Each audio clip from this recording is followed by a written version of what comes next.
Bismillahirrahmanirrahim. Assalamualaikum warahmatullahi wabarakatuh. Innal hamdalillah nahmaduhu wa nasta'inuhu wa nastaghfiruh wa na'udzu billahi min shururi anfusina wa min sayyiati a'malina. May yahdihillahu fala mudilla lahu wa may yudlil fala hadiya lah. Asyhadu an la ilaha illallah wahdahu la syarika lah wa asyhadu anna Muhammadan abduhu wa rasuluh. Ya ayyuhalladzina amanu taqullaha haqqa tuqatih wa la tamutunna illa wa antum muslimun. يا أيها الناس اتقوا ربكم الذي خلقكم من نفس واحدة وخلق منها زوجها وبث منهما رجالا كثيرا ونساء واتقوا الله الذي تساءلون به والأرحام إن الله كان عليكم رقيبا يا أيها الذين آمنوا اتقوا الله وقولوا قولا سديدا يصلح لكم أعمالكم ويغفر لكم ذنوبكم ومن يطع الله ورسوله فقد فاز فوزا عظيما أما بعد فإن أصدق الحديث كتاب الله وخير الهدي هدي محمد صلى الله عليه وعلى آله وسلم وشر الأمور محدثاتها فإن كل محدثة بدعة وكل بدعة ضلالة وكل ضلالة في النار أحبتي في الله إخواني وأخواتي في الله rahimani wa rahimakumullah. Alhamdulillah, segala puji milik Allah. Selawat dan salam semoga tetap tercurahkan untuk Nabi yang kita cintai, Nabi Muhammad SAW, beserta keluarganya, para sahabatnya, dan umatnya hingga akhir zaman. Ikhwati fillah rahimani wa rahimakumullah, pada kesempatan yang mulia ini, kita akan membahas tentang ayat yang ke-6 dari surat Ali Imran. Allah Subhanahu wa Ta'ala berfirman dalam surat yang ke-6 ya, dari Ali Imran, Huwallazi yusawwirukum fil arhami kaifa yasha la ilaha illa huwal azizul hakim huwallazi yusawwirukum fil arhami kaifa yasha la ilaha illa huwal azizul hakim, yang artinya dialah Allah Subhanahu wa Ta'ala ya, yang membentuk kalian di dalam rahim kaifa yasha, sesuai dengan apa yang dia kehendaki. La ilaha illa huwal azizul hakim. Tidak ada ilah yang berhak diibadahi kecuali Dia. Dia yang maha perkasa lagi maha bijaksana. Ikhwah yang Allah muliakan, ayat yang mulia ini ya, ayat yang ke-6 datang setelah firman Allah Subhanahu wa Ta'ala, di mana Allah berfirman, innallaha la yakhfa 'alaihi syai'un fil ardi wala fis sama'. Sesungguhnya Allah Subhanahu wa Ta'ala tidak tersembunyi baginya sesuatu yang di muka bumi atau di langit. Kemudian Allah berfirman, huwallazi yusawwirukum fil arhami kaifa yasha. Dialah Allah Subhanahu wa Ta'ala yang membentuk kalian. Yusawwirukum, yani yaj'alukum ala suratin muayyanah yakhtaruha wa yuriduha. Ya, maksudnya adalah Allah Subhanahu wa Ta'ala menjadikan kalian ya sesuai dengan bentuk yang Allah Subhanahu wa Ta'ala pilih dan sesuai dengan apa yang Allah Subhanahu wa Ta'ala inginkan. Ya, sekali lagi, yaj'alukum ala suratin muayyanah. Allah Subhanahu wa Ta'ala menjadikan kalian ya dalam bentuk tertentu sesuai dengan apa yang Allah Subhanahu wa Ta'ala pilih dan sesuai dengan apa yang Allah Subhanahu wa Ta'ala inginkan ya. Ini adalah di antara hal yang tidak tersembunyi bagi Allah Subhanahu wa Ta'ala ya. Jadi subhanallah, di surat Ali Imran ayat yang kelima, Allah Subhanahu wa Ta'ala berfirman, innallaha la yakhfa 'alaihi syai'un fil ardi wala fis sama'. Jadi di antara yang diketahui oleh Allah Subhanahu wa Ta'ala adalah apa yang ada di perut ibu ya. Dan Allah Subhanahu wa Ta'ala berfirman, huwallazi yusawwirukum fil arham. Dialah Allah Subhanahu wa Ta'ala yang membentuk kalian di rahim ya. Jadi Allah Subhanahu wa Ta'ala membentuk rupa, membentuk tubuh kalian sesuai dengan apa yang Allah Subhanahu wa Ta'ala kehendaki dan Allah inginkan. Fil arham ini adalah hal ya. Jadi maksudnya hala kaunikum fil arham, ketika kalian berada di rahim. Arham jamak dari rahim ya. arham jamak dari rahim. Maksudnya adalah wi'aul janin fi batni ummihi. Ya. Jadi wadah janin yang ada di perut ibunya, ya. Dan Allah Subhanahu wa taala menjelaskan dalam ayat yang lain di dalam surat Az-Zumar, ya. Di sini Syekh berkata, "Wa qad bayyana Allah taala fi ayatin tsaniyah annal janina fi batni ummihi fi dhulumatin thalath." Allah Subhanahu wa taala menjelaskan dalam ayat yang kedua bahwa janin itu berada di perut ibunya di 3 kegelapan. Ya. Maksudnya di surat Az-Zumar ayat yang ke-6. Ya. Yang pertama, zulmatul batni, gelapnya perut. Yang kedua, zulmatu ar-rahim, gelapnya rahim. Dan yang ketiga, zulmatul mashimah, maksudnya gelapnya selaput ari. Ya. Di surat Az-Zumar, ya, saya bacakan. Allah Subhanahu wa taala berfirman, "Khalaqakum min nafsin wahidah, thumma ja'ala minha zawjaha, wa anzala lakum minal an'ami thamaniyata azwaj, yakhluqukum fi butuni ummahatikum khalqan min ba'di khalqin fi dhulumatin thalath, dzalikumullahu rabbukum, lahul mulku la ilaha illa huwa fa anna tusrafun." Jadi di sini disebutkan di surah Az-Zumar ayat ke-6, yakhluqukum fi butuni ummahatikum. Allah Subhanahu wa taala menciptakan kalian di perut-perut ibu kalian. Ya. Allah menciptakan kalian di perut-perut ibu kalian. Kejadian demi kejadian, fase demi fase Allah ciptakan. Ya. Fi dhulumatin thalas, dalam 3 kegelapan. Jadi tadi kegelapan perut, kemudian rahim, dan di selaput ari. Ya, subhanallah. Allah Subhanahu wa taala mampu untuk melakukan segala sesuatu. Ya. Kemudian di sini disebutkan, ya, kaifa yasha. Bagaimana yang Allah kehendaki sesuai dengan Allah kehendaki, sesuai dengan apa yang Allah kehendaki. Ya. Jadi yusawwirukum fil arhami kaifa yasha. Allah Subhanahu wa taala membentuk kalian, ya, itu sesuai dengan apa yang Allah kehendaki. Oleh karena itu, Syekh berkata di sini, yakni annahu yusawwiruna ala ayyi kayfiyatin sya'a, fala khiyara lana fi ikhtiyari as-surati al-mu'ayyanati lil janini alladhi fil batni. Maksudnya, Allah Subhanahu wa taala membentuk kita, ya, sesuai dengan kaifiyah yang Allah kehendaki. Fala khiyara lana, tidak ada pilihan bagi kita, ya, dalam memilih bentuk tertentu bagi janin yang ada di perut ibu. Ya. Jadi semuanya kembali kepada Allah Subhanahu wa taala. Kemudian Allah berfirman, la ilaha illa huwal azizu al-hakim. La ilaha illa huwa al-azizu al-hakim. Tidak ada ilah yang berhak diibadahi kecuali Dia, yakni Allah Subhanahu wa taala, Al-Aziz, Allah Maha Perkasa, Al-Hakim, dan Allah Maha Bijaksana. Al-Aziz, Al-Hakim. Ikhwah yang dimuliakan oleh Allah Subhanahu wa taala, Allah Maha Perkasa dan Allah Maha Bijaksana. Ya. Di sini mengandung, jadi kalimat hakim mengandung sifat hikmah. Ya.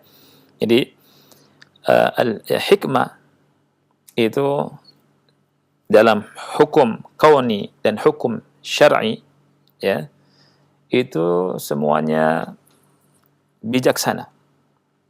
Ya, jadi hukum itu ada hukum kauni dan hukum syar'i.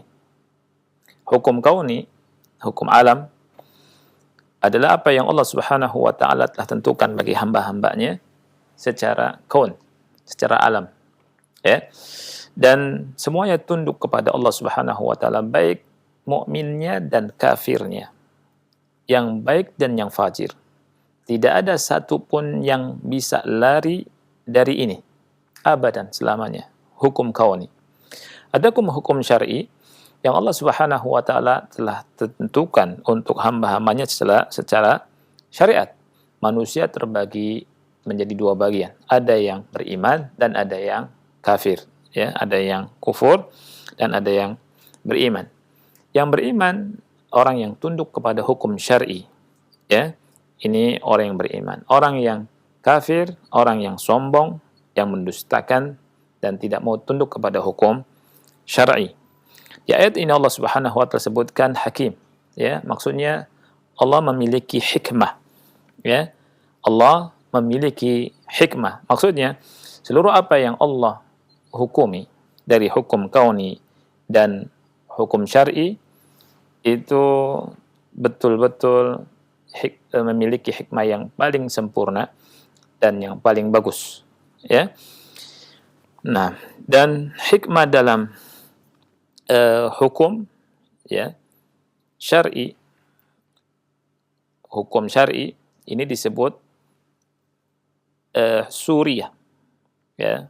Jadi wal hikmatu sawa'un fil hukmi al-kauni atau fil hukmi syar'i imma suriyah, ya. Suriyah ini artinya mutabiqah lil hikmah, ya, ala suratin mutabiqah lil hikmah. Jadi betul-betul di atas kebijaksanaan, ya, dengan hikmah yang sempurna, ya. Au ghaiyah atau ghaiyah, ya. Ghaiyah artinya hikmah memiliki tujuan yang sangat terpuji, ya. Jadi hikmahnya Allah Subhanahu wa taala itu suriyah dan ghaiyah. Suriyah artinya sesuai dengan kebijakan yang dikatakan oleh manusia, hukum yang bijaksana, ya. Kemudian ghaiyah artinya tujuannya akhirnya, ya, adalah tujuan yang terpuji.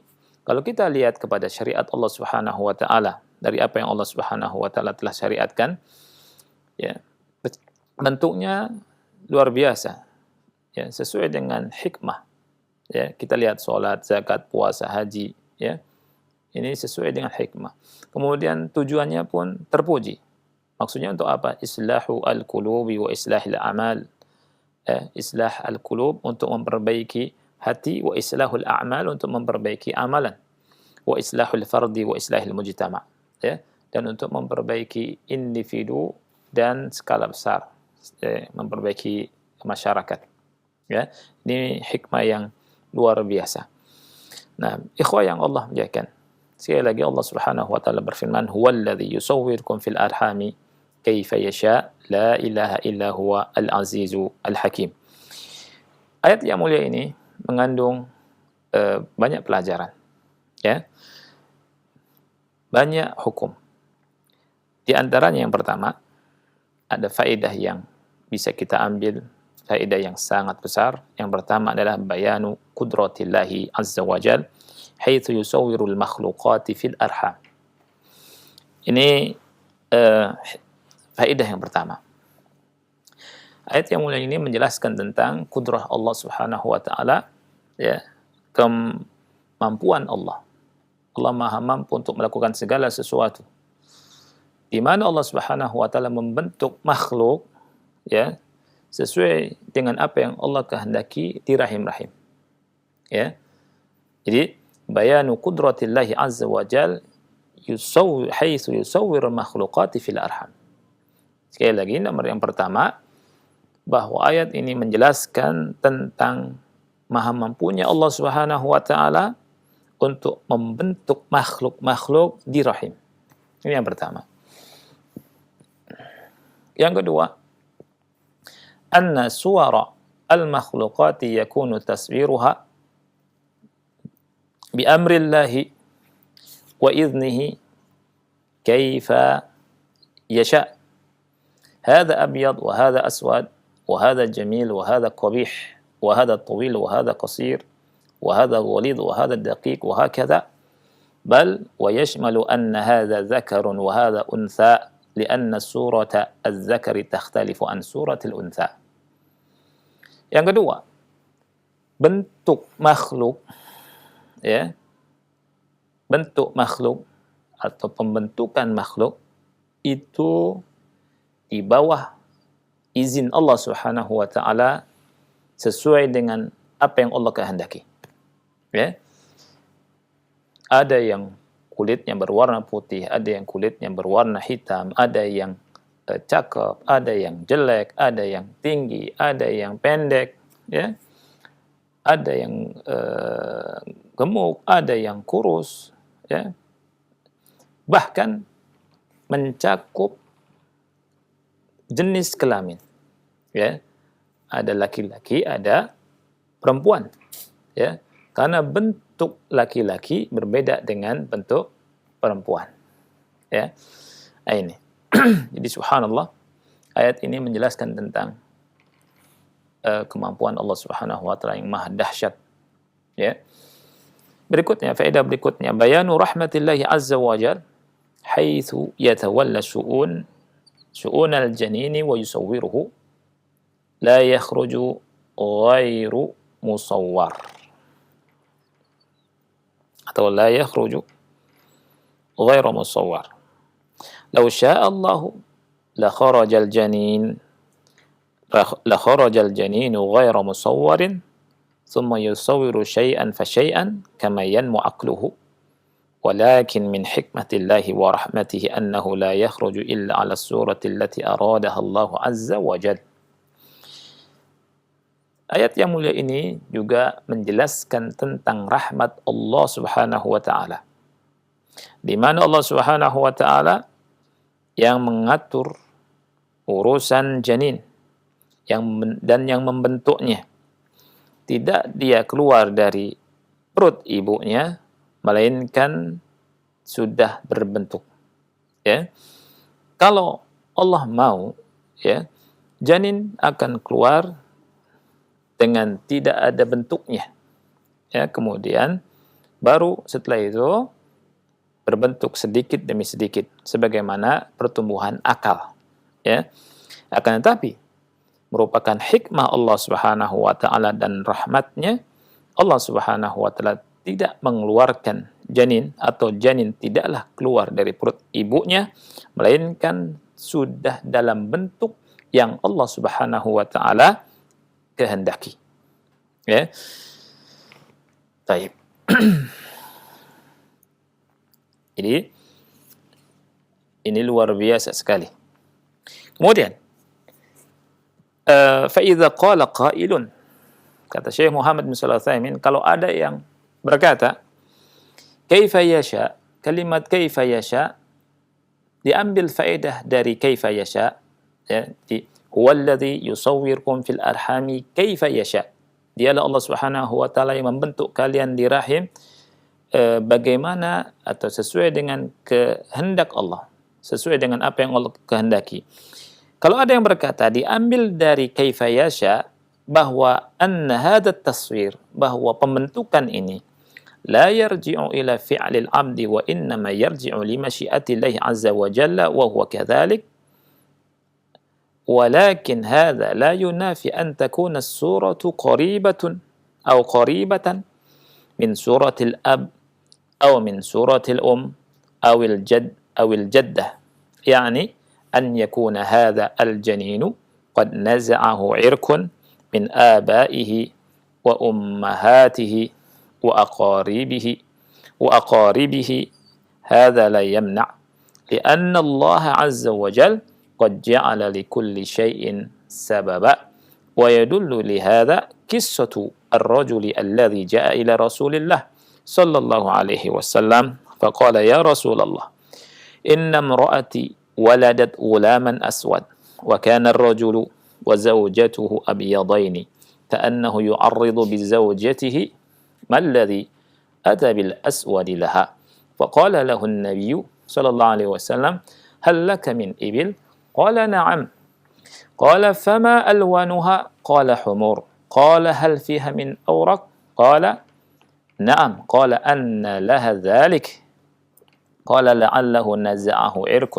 فقال الرسول صلى الله عليه وسلم فابنك هذا لعله نزعه عرق فاقتنع الرجل لأن هذا قياس جلي واضح. Ya. Jadi kalau ada yang berkata ini, ya, ada seseorang misalkan ada yang mengatakan gini,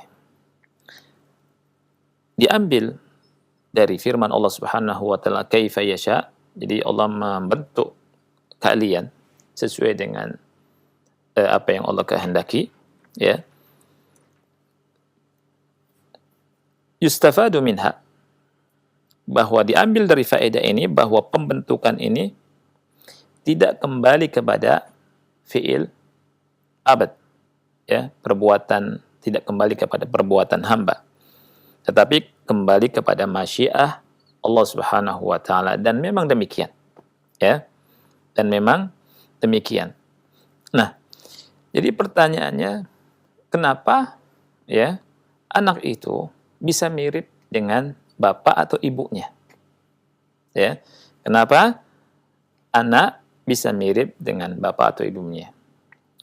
Dijawab oleh Syekh Muhammad bin Shalih Al-Utsaimin, ini tidak menafikan bahwa wajah atau bentuk, ya, anak mendekati ayahnya atau mendekati ibunya atau kakeknya atau neneknya, ya, yakni janin, ya, itu yang keluar mungkin saja, ya, mendekati mereka itu, dan ini, ya, faktor keturunan, ya, yakni an yakun hadzal janin qad naza'ahu irqun, ini faktor keturunan,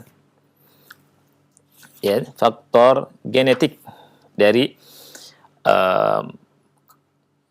bapaknya atau ibunya atau kerabatnya, ya. Karena apa? Karena Allah Azza wa Jalla telah menyediakan segala sesuatu ada sebabnya. Allah Subhanahu wa taala menjadikan segala sesuatu ada sebabnya. Dan yang menunjukkan tentang hal ini adalah kisah seseorang, ya, seorang laki-laki di zaman Rasul, ada sahabat yang mendatangi Rasul sallallahu alaihi wasallam. Sahabat ini berkata kepada Rasul sallallahu alaihi wasallam, "Ya Rasulullah, wahai Rasulullah, inna imra'ati waladat ghulaman aswad." Wahai Rasulullah, istriku telah melahirkan anak laki-laki yang berkulit hitam. Padahal keduanya atau ayah dan ibunya berkulit putih, ya. Ka'annahu yu'arridu bi zawjatihi malladhi ata bil aswad laha bil aswadi laha. Jadi secara tidak langsung, ya, suaminya ini menuduh si istrinya berbuat mesum, ya, berbuat zina tentunya dengan yang lain, karena dia, ya, dia kulitnya putih, istrinya putih. Kemudian pas istrinya melahirkan, kok anaknya berkulit hitam. Nah ini. Maka, tapi tidak secara langsung, tidak menuduh, ya. Tapi dia ada keraguan di situ, ya. Kok bisa anak saya berkulit hitam? Saya dan ibunya berkulit putih. Subhanallah. Nabi Shallallahu Alaihi Wasallam, ya, menjelaskan kepada laki-laki ini dengan penjelasan yang luar biasa, ya, memuaskan laki-laki tersebut. Nabi Shallallahu Alaihi Wasallam berkata, "Faqala lahu Nabi Shallallahu Alaihi Wasallam, hal laka min ibil?" Nabi bertanya ke dia dengan penjelasan yang mudah dipahami oleh laki-laki tersebut. Kata Rasul, apakah kau punya onta? Apakah kau memiliki onta? Qala na'am. Dia menjawab, iya. Kemudian Rasul bertanya lagi, fama alwanuha? Warnanya apa? Warnanya apa saja? Ya. Kemudian dia berkata, humurun. Warnanya kemerah-merahan. Jadi ontanya warnanya kemerah-merahan. Nabi bertanya kembali, hal fiha min awraq? Apakah ada onta yang berwarna abu-abu? Ya. Jadi warnanya fidhi bainal bayad was sawad, ya. Apakah ada yang berwarna abu-abu di antara onta-onta yang kau miliki itu? Kemudian dia berkata, na'am, iya. Kemudian Nabi SAW berkata, anna laha zalik, anna laha zalik, ya. Dari mana datangnya onta itu yang berwarna abu-abu? Kemudian laki-laki itu menjawab, la'allahu naza'ahu irkun. La'allahu naza'ahu irkun. Kata dia, mungkin saja faktor keturunan. Mungkin saja faktor genetik. Faqala Rasul sallallahu alaihi wasallam, maka Rasul sallallahu alaihi wasallam bersabda, ini berkata, fabnuka hadza la'allahu naza'ahu irkun.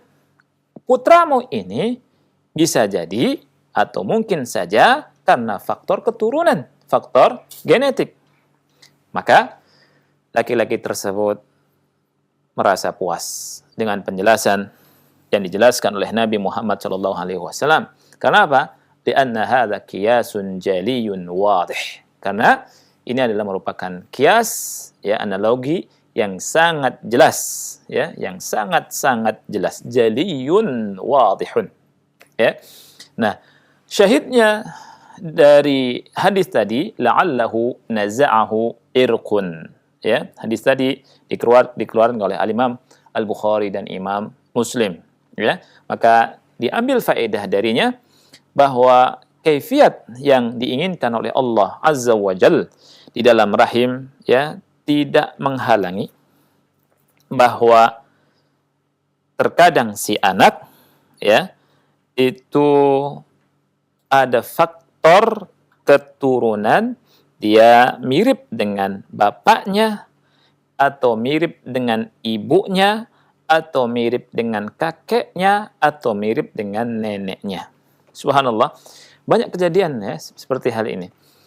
Bahkan Anda pernah membaca sekitar di tahun 2020, ya, ada peristiwa yang tentunya menggegerkan dunia tuh, ya. Beritanya di mana-mana, di, ya, media-media itu banyak, ya. Itu ada orang, ya, orang Inggris, ya, asal Nigeria, dia tinggal di Inggris. Orangnya kulit hitam, suami istri ini kulit hitam, punya anak 3. Nah, anak yang ketiganya, bayinya itu bule, ya, bayinya itu bule, berkulit putih, dan ajibnya rambutnya pirang, dan ajibnya matanya juga bermata biru kalau nggak salah, ya. Kemudian rame di media sosial itu, waktu saat itu, dan di berita di mana-mana, ya. Dan bisa juga ini karena apa? Naza'ahu irkun. Naza'ahu irkun, ya. Dan dia kasih nama apa gitu anaknya, lupa. Artinya dalam bahasa Nigeria itu keindahan Tuhan kalau nggak salah anaknya itu. Ya. Itu kasus ada. Dan subhanallah, Nabi SAW, ya, dengan sangat-sangat luar biasa bisa menjelaskan hal itu kepada, yakni, sahabat yang datang di saat itu, ya. Nah, jadi banyak di antara kita kalau tidak ngerti ini, maka akan terjadi apa? Akan terjadi masalah di antara keluarga. Tadi sahabat tadi sudah ada was-was, ya, kalau dibiarkan ada bisikan syaitan masuk di situ. Nanti nuduh istrinya berbuat zina. Nanti dan seterusnya, ya. Dijelaskan oleh Nabi SAW dengan penjelasan yang sangat luar biasa, ya. Berikutnya, ikhwati fillah rahimani wa rahimakumullah, ya, yang keempat, ini bagus sekali yang keempat nih, karena ada hukum yang nanti akan disampaikan oleh Syekh Muhammad bin Shalih Al-Utsaimin rahimahullahu taala tentang hukum mempercantik diri, ya. Nah, beliau berkata, faedah yang keempat adalah isbatu al-masyiati lillahi ta'ala, ya. Ayat yang mulia ini menetapkan tentang adanya sifat masyiah bagi Allah Subhanahu wa taala, ya. Dengan dasar firman Allah Subhanahu wa taala, kaifa yasha, sesuai dengan kehendak Allah. Jadi Allah Subhanahu wa taala membentuk kalian, membentuk kita semua di dalam rahim ibu sesuai dengan kehendak Allah. Nah, sifat masyiah ini sifatnya Allah Subhanahu wa taala, ya. Wa qad sabaqa lana anna al-masyi'ata idza utliqat fahiya makrunatun bil hikmati. Fama min syai'in yasha'uhu Allahu illa li hikmah. Jadi perlu diketahui. Sudah lalu penjelasannya kata beliau bahwa sifat masyiah apabila dimutlakkan ini sangat terkait dengan hikmah. Jadi tidak ada sesuatu pun yang dikehendaki oleh Allah Subhanahu wa taala melainkan memiliki hikmah di balik itu. Ya. Apabila ada yang berkata, hal fil ayati dalilun ala annahu la yajuzu lil insani an ya'mala amaliyata tajmilin, ya, liqaulihi ta'ala kaifa yasha haitsu ja'ala at-taswir raji'an ila masyiatihi wahdah qad yuqalu dzalika wa qad la yuqalu. Nah, kalau ada yang berkata apakah pada ayat ini ada dalil bahwasanya tidak boleh bagi seseorang untuk melakukan semacam operasi kecantikan, ya, operasi tajmil, an ya'mala amaliyata tajmil misalkan, atau mempercantik diri, ya, dengan dasar firman Allah Subhanahu wa taala yusawwirukum fil arhami kaifa yasha. Dia Allah Subhanahu wa taala membentuk kalian di rahim ibu-ibu kalian sesuai dengan apa yang dikehendakinya.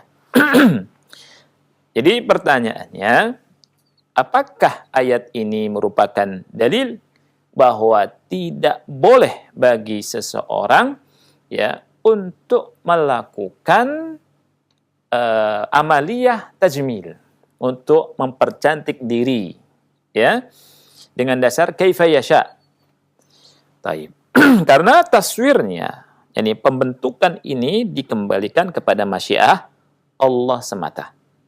Nah, Syekh berkata, qad yuqalu dzalika wa qad la yuqal. Qad yuqalu dzalika wa qad la yuqal. Jawabannya bisa iya, bisa tidak. Jawabannya bisa iya, bisa tidak. Kita sebentar ikhwah yang Allah muliakan, nanti Syekh, ya, akan menjelaskan kepada kita tentang kaidah yang mana yang boleh, mana yang tidak boleh. Mana yang boleh, mana yang tidak boleh, ya. Tapi kata beliau, qad yuqalu dzalik wa qad la yuqal. Lianna Allah Ta'ala akhbara fi ayatin katsiratin bi annahu yabsutur rizqa liman yasha'u wa yaqdir, yakni yadhik, wa la naqulu innal insana mamnu'un min an yaf'ala al-asbab allati yakunu biha bastur rizqi lianna al-basta raji'un ila masyiatillah. Walakin hunaka farqun baina mas'alati bastir rizqi wa talabi al-basti wa hadhihi al-mas'alah. Kata beliau rahimahullahu taala, berkata, ya, Allah Ta'ala menghabarkan dalam banyak ayatnya bahwa Allah Subhanahu wa taala melapangkan rizki bagi siapa yang Allah kehendaki dan menyempitkan rizki bagi siapa yang Allah kehendaki, ya. Dan yang susah, yang sempit, ya, rizkinya kita tidak mengatakan padanya, ya, kita tidak berkata seseorang dilarang untuk mencari sebab-sebab, ya, untuk berusaha agar rizkinya dilapangkan. Karena rizki lapang itu kembali kepada masyiah Allah. Ya, kita tidak berkata demikian. Ya, di ayat Allah berfirman, ya, bahwa Allah Subhanahu wa taala itu dalam ayat yang banyak menjelaskan pada kita, ya, Allah melapangkan rizki bagi siapa yang Allah kehendaki dan Allah Subhanahu wa taala menyempitkannya, ya. Nah, bagi yang sempit kan kita tidak mengatakan tidak boleh dia, ya, memperluas rizki, mencari sebab-sebab untuk mendapatkan rizki yang banyak, ya. Kita nggak mengatakan demikian, ya. Tetapi kata Syekh, beda, ya. Hunaka farqun antara masalah memperluas rizki dan mencari keluasan rizki dengan masalah ini. Dengan apa? Dengan masalah ini, ya. Syekh rahimahullah ingin menjelaskan pada kita sebuah hal yang sangat besar dalam memahami ayat-ayat Allah dan hadis-hadis Rasul Shallallahu Alaihi Wasallam. Ya, sebenarnya saya ingin memberikan contoh pada kita, tidak boleh kita memahami ayat-ayat dengan sembarangan. Ya, tidak boleh kita memahami ayat-ayat Allah dan hadis-hadis Rasul SAW dengan sembarangan. Ya, karena di sana ada yang memahami ayat-ayat Allah dan menafsirkannya, memahami hadis-hadis Rasul dan mensyarahkannya dengan apa? Dengan sembarangan. Oleh karena itu di sini saya berkata ada perbedaan antara masalah rizki, dan rizki itu sudah dikembalikan ke masyiahnya Allah, ya, dengan masalah ini, ya, dengan masalah mempercantik diri, ya. Apa alasannya? Alasannya kata Syekh Muhammad bin Shalih Al-Utsaimin, li'anna an-nususa waradat bi man'it tajmil. Karena nas-nas yang ada itu menjelaskan tentang larangan mempercantik diri. Maksudnya ada datang beberapa nas, ya, yang melarang untuk mempercantik diri, at-tajmil, ya. Dan telah sabit dari Nabi Shallallahu Alaihi Wasallam, di mana Rasul kita SAW bersabda, la'ana an-namisah wal mutanammisah wal washirah wal mustawshirah wal washimah wal mustawshimah, ya. Di mana Rasul berkata bahwasanya Rasul sallallahu alaihi wasallam melaknat wanita yang mencabut alisnya atau yang minta dicabut alisnya, ya. Dan wasyirah wal mustawshirah ini adanya di hadis Ahmad, ya. Itu dijelaskan maknanya adalah menipiskan gigi, jadi merubah-rubah gigi, ya. Kemudian wal washimah wal mustawshimah, dan melaknat wanita yang ditato dan yang minta ditato, wanita yang mentato dan yang minta untuk ditato, ya. Nah, kita lihat penjelasan Syekh rahimahullahu taala, di mana beliau berkata, wa hadza yadullu ala anna al-insan mamnu'un min at-tajmil. Ini menunjukkan bahwa seseorang dilarang dari mempercantik diri. Taib. Tapi maksudnya bagaimana? Ya, maksudnya bagaimana? Kata beliau, wal muradu at-tajmilu alladhi yakunu daiman. Amma at-tajmilu at-tari katajammulil mar'ati bil hina wa shibhihi fala ba'sa bihi. Yang dimaksud mempercantik diri yang tidak boleh itu yang permanen. Ini yang daiman, alladzi yakunu daiman. Adapun yang tari, yang tidak permanen, maka ini tidak mengapa, seperti misalkan wanita pakai celak, ya, dan yang semisalnya. Tapi kalau yang dijelaskan dalam hadis tadi, ya, seperti mencabut bulu alis, ya, kemudian tadi pakai tato, ya, ini dilaknat, ya. Dan saya nukilkan di hadis ke 5939, di hadis Bukhari dari Alqamah, dia berkata, la'ana Abdullahi al-washimat wal mutanammisati wal mutafallijati lil husni al-mughayyirati khalqallah. Faqalat Ummu Ya'qub, ma hadha? Qala Abdullah, wa ma li la al'anu man la'ana Rasulullah sallallahu alaihi wasallam wa fi kitabillah. Qalat, wallahi laqad ra'aitu ma bainal lawhayn fama wajadtuhu. Qal, wallahi la in qara'tihi laqad wajadtihi wa ma ataakumur rasulu fakhudhuhu wa ma nahakum anhu fantahu. Ya. Dari Alqamah, dia berkata bahwa Abdullah, maksudnya Abdullah bin Mas'ud radhiyallahu an, melaknat wanita-wanita yang ditato. Jadi wanita-wanita yang bertato atau ditato itu dilaknat. Wal mutanammisat, ya. Dan wanita-wanita yang mencabut bulu alisnya. Ya, banyak sekarang alis sudah bagus-bagus dicabut-cabut, kemudian diganti dengan macam-macam bentuk, dikasih arang atau apa sejenisnya. Ya. Wal mutafallijat lil husni, wanita-wanita yang memamerkan kecantikannya. Al mughayyirati khalqallah, wanita-wanita yang merubah-rubah ciptaan Allah. Ini dilaknat. Ya. Jadi nauzubillah, di zaman sekarang ini wanita banyak mempercantik diri, ya, dan memang itu fitrahnya. Tapi perlu diketahui bahwa ada yang boleh, ada yang tidak boleh. Ya. Yang tidak boleh tadi yang permanen, yang daiman, ya. Sampai ada sebagiannya sampai operasi plastik. Ini tidak boleh. Ya, ini tidak boleh.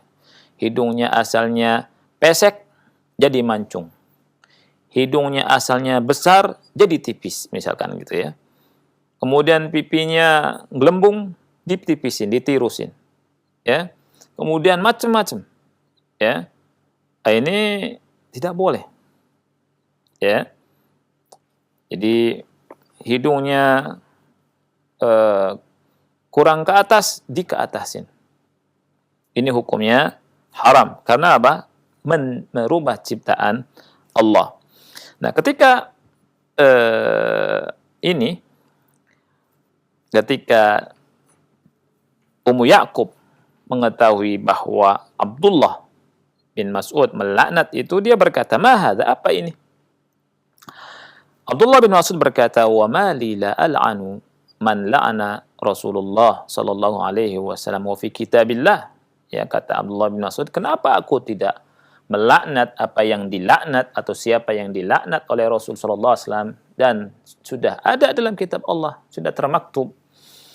Kemudian Ummu Ya'qub berkata lagi, "Wallahi laqad ra'ait." Demi Allah, aku sudah melihat.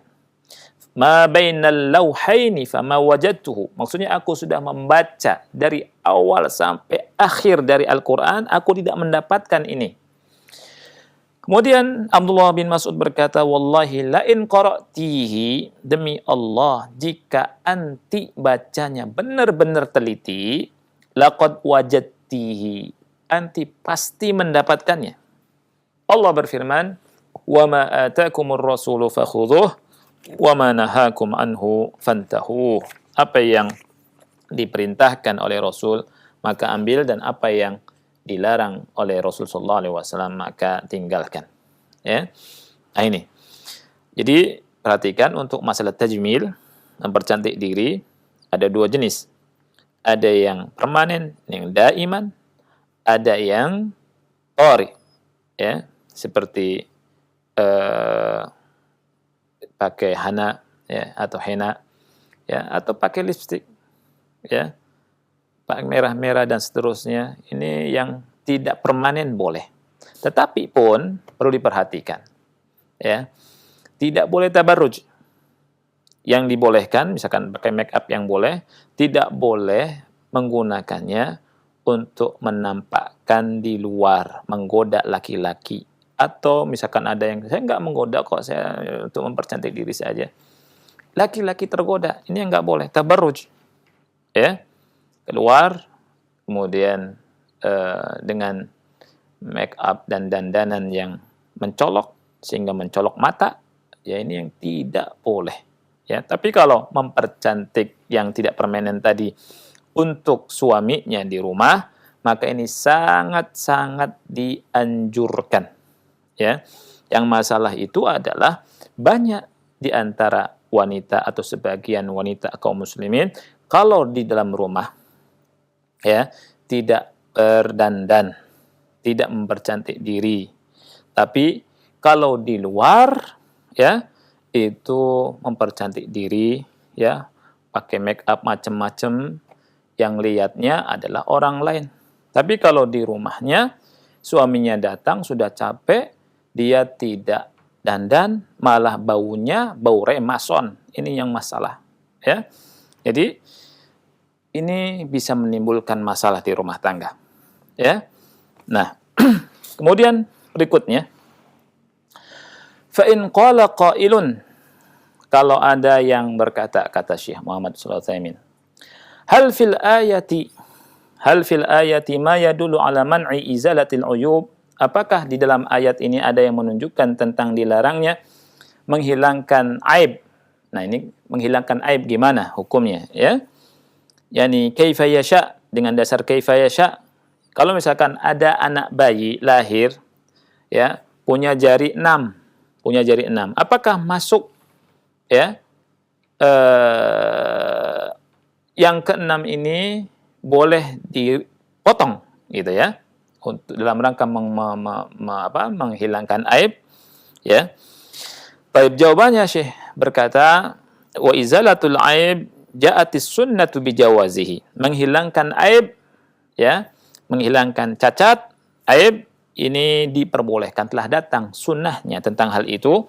Kata Rasul, fa innar rajula alladhi qata'a anfahu atau quti'a anfuhu adzina lahu Rasul alaihi salatu wasalam an yattakhidha anfan min warik. Ya. Jadi ada sahabat yang hidungnya terpotong ya. Kemudian Rasul Shallallahu Alaihi Wasallam mengizinkan untuk buat ya hidung dari fiddah ya, dari fiddah. Kemudian ternyata karena dari fiddah ya mungkin kurang bersih atau bagaimana, terjadi infeksi dan bau ya. Nah, kemudian Rasul Shallallahu Alaihi Wasallam membolehkannya membuat hidung dari apa? Dari emas.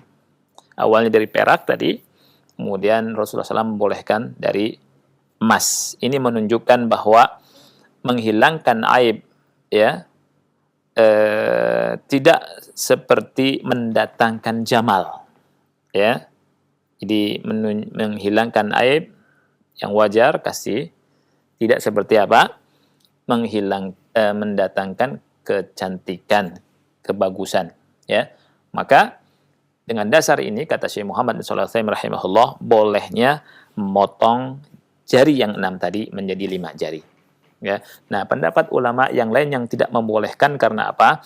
Karena katanya kalau jarinya dipotong nanti darahnya bercucuran, nanti meninggal takutnya di situ. Tapi kata Syekh Muhammad bin Shalih Al Utsaimin, di masa sekarang yang modern ya, di masa fi zamanil hadir, hal itu atau ilat itu muntafiyah ya, yang dikhawatirkan itu dari alasan yang disebutkan oleh sebagian ulama yang mengatakan tidak boleh itu tidak terwujud di zaman ini, karena dipotong bisa di zaman ini dengan tanpa keluar darah yang banyak ya. Jadi bolehnya melakukan hal itu ya.